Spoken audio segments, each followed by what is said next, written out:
ప్రేక్షకులకు నమస్కారం. ఈరోజు సుప్రీంకోర్టు ఒక సంచలనమైనటువంటి తీర్పునిచ్చింది. అది ఏంటంటే ఇంతవరకు మన దేశంలో మొట్టమొదటిసారి సుప్రీంకోర్టు గవర్నర్ల విషయంలోనే కాకుండా రాష్ట్రపతి విషయంలో కూడా ముందడుగు వేసినట్టుగా మనం భావించవచ్చు. ఇన్ని సంవత్సరాల నుంచి మనకు స్వతంత్రం వచ్చినప్పటి నుంచి కేంద్ర ప్రభుత్వాలు రాష్ట్ర ప్రభుత్వాల మీద అజమాయిషీ చెలాయిస్తూ వస్తున్నాయి. వాళ్ళ పనులకు ఆటంకం కలిగిస్తూ వస్తున్నాయి. ఆ వ్యవస్థే గవర్నర్ల వ్యవస్థను ఉపయోగించుకొని కేంద్ర ప్రభుత్వాలు రాష్ట్ర ప్రభుత్వాల మీద అజమాయిషీ చెలాయిస్తున్నాయి. రాష్ట్ర ప్రభుత్వాల హక్కులను కాలరాస్తున్నాయి. యాక్చువల్గా ఇది ఒక విధంగా దురదృష్టకరమే. కానీ ఇదే తంతు జరుగుతున్నది. కాంగ్రెస్ గవర్నమెంట్ ఉన్నప్పుడు సెంట్రల్లో ఇదే తంతు జరిగింది. ఇప్పుడు కూడా బీజేపీ గవర్నమెంట్లో కూడా ఇదే తంతు జరుగుతుంది. దీన్ని కావాలంటే మీరు ఈ వీడియో పూర్తిగా చూస్తే మీకే అర్థమవుతుంది అసలు వాస్తవంగా జరుగుతున్నది ఏంది. అసలు తమిళనాడులో జరిగింది ఏంటంటే, తమిళనాడులో ఆర్ఎన్ రవి అని గవర్నర్ ఉన్నారు. స్టాలిన్ గవర్నమెంట్ ఉంది, అంటే డిఎంకే గవర్నమెంట్ ఉంది. డిఎంకే గవర్నమెంట్ పాస్ చేసినటువంటి బిల్లులు అసెంబ్లీలో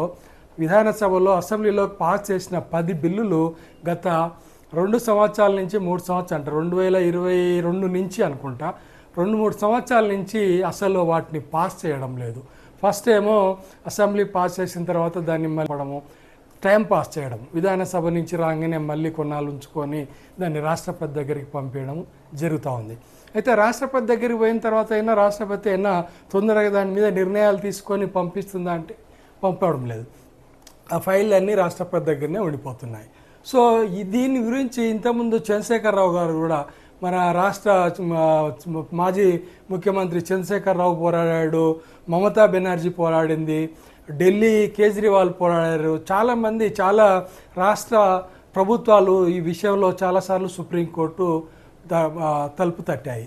అయినా సరే ఫలితం లేకుండా పోయింది. కానీ చివరకు విసిగిపోయిన సుప్రీంకోర్టు ఈరోజు సంచలనమైనటువంటి ఒక తీర్పును వెలువరించింది. అదేంటంటే, గవర్నర్ దగ్గర ఒక ఫైల్ పోతే, అంటే అసెంబ్లీలో పాస్ అయిన బిల్లు గవర్నర్ దగ్గరికి పోతే గవర్నర్ దగ్గర 1 నెల కంటే ఎక్కువ ఉంచుకోకూడదు అనేటువంటి విషయాన్ని ఈరోజు సుప్రీంకోర్టు తేటతెల్లం చేసింది. ఒకవేళ ఉంచుకోవాల్సి వస్తే అతను సెకండ్ ఒపీనియన్ కోసం రాష్ట్రపతి దగ్గరికి పంపించవచ్చు. అయితే రాష్ట్రపతి దగ్గర కూడా ఇదే సంచలనమైనటువంటి తీర్పు. ఇంతవరకు మన భారతదేశ చరిత్రలో ఏ సుప్రీంకోర్టు ఏ కోర్టు కూడా ఇంతవరకు రాష్ట్రపతి నిర్ణయాలలో వెలువెట్టలేదు. కానీ ఈ విషయంలో సుప్రీంకోర్టు విప్లవాత్మకమైనటువంటి తీర్పునిచ్చిందనే చెప్పుకోవచ్చు. ఎందుకంటే రాష్ట్రపతి దగ్గర నుంచి ఫైలు రాకపోతే, అంటే రాష్ట్రపతిని సంతకం చేయమని చెప్పే హక్కు సుప్రీంకోర్టుకు ఉండదు. కాబట్టి రాష్ట్రపతి దగ్గర నుంచి ఫైలు రాకపోతే के साफ शब्दों में कहा है कि 10 विधेयकों को राष्ट्रपति के पास भेजने का राज्यपाल ने अवैध काम किया था, तब किसी भी सरकार को, खासकर मोदी सरकार को क्या करना चाहिए? क्योंकि इस राज्यपाल के कारण सुप्रीम कोर्ट ने राष्ट्रपति तक को भी नसीहत दी है और सितंबर 2022 में पास किए हुए 10 फट गई।